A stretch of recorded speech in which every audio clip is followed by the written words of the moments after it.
melakukan reaksi fermentasi ini? Ini dia dalam Aku Tahu.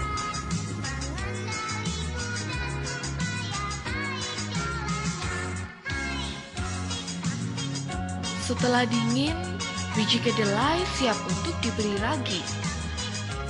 Nah, daun-daun waru yang telah ditumbuhi ragi ini dihancurkan dengan air. Kemudian, air ragi disiramkan ke atas kedelai dan dicampur untuk mempercepat atau merangsang tumbuhnya jamur. Proses pencampuran ragi ini membutuhkan waktu sekitar 20 menit, yakni sampai kedelai berubah menjadi warna putih. Dan disinilah proses fermentasi dan pertumbuhan kapang akan dimulai.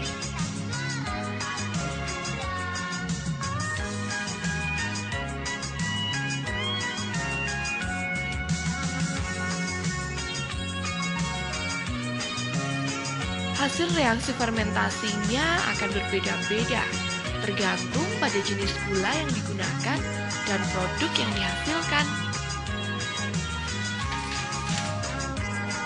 Glukosa atau C6H12O6 merupakan gula paling sederhana dan melalui proses fermentasi akan menghasilkan etanol atau 2C2H5OH.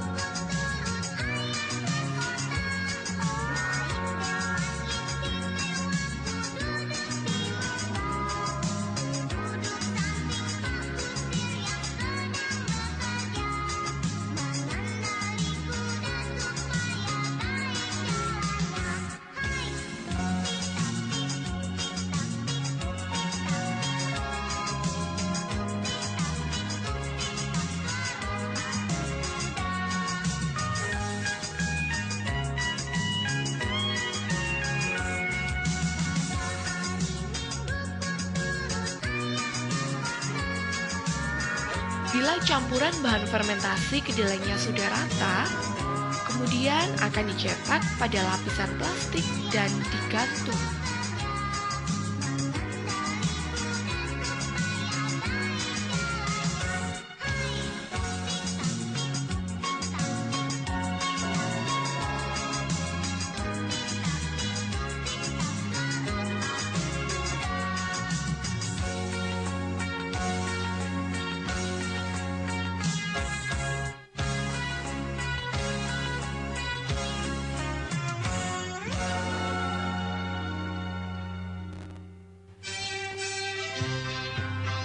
Adik-adik, sebelumnya plastik pembungkusnya harus dilubangi atau ditusuk-tusuk agar tetap mendapatkan udara sehingga jamur yang tumbuh dapat berwarna putih.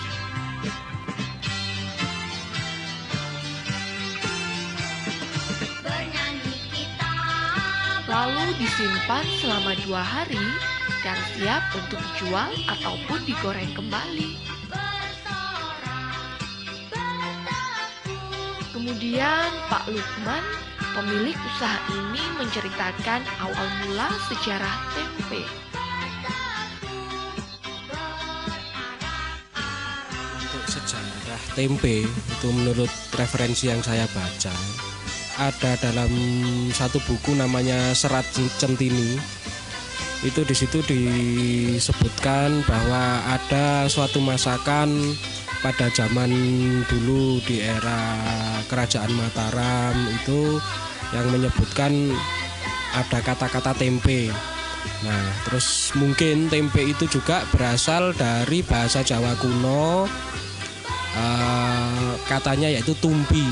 Proses penyebaran tempe itu juga tidak luput dari bangsa-bangsa seperti Tionghoa, terus bangsa Eropa khususnya Belanda itu juga berperan besar dalam proses sosialisasi jenis makanan yang namanya tempe ini. Jadi kalau kita perhatikan, sebenarnya tempe ini mempunyai sejarah yang panjang. Sebenarnya bukan kedelainya yang memiliki sejarah panjang, tetapi tempenya ini mempunyai sejarah panjang khususnya di tanah Jawa ini.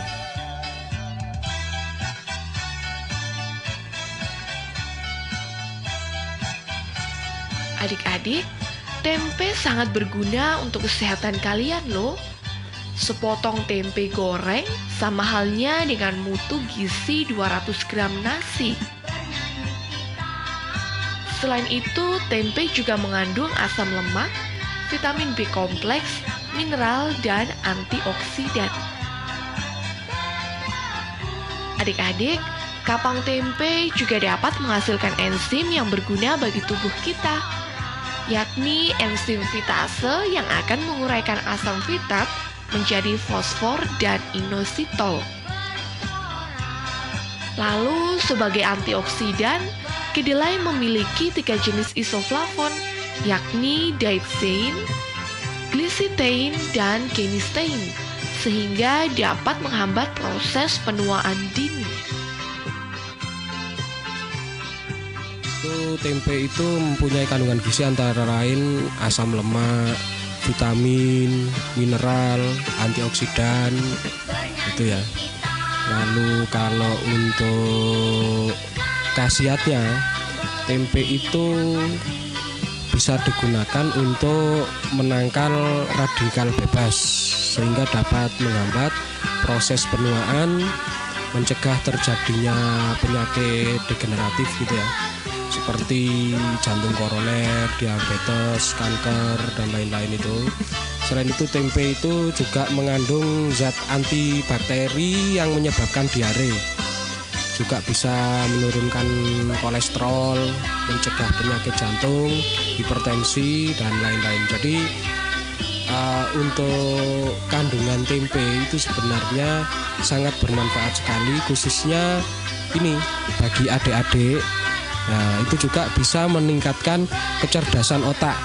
Nah, jadi mulai sekarang adik-adik yang tidak suka makan tempe harus dibiasakan makan tempe. Kalau memang ingin pinter harus tiap hari makan tempe. Adik-adik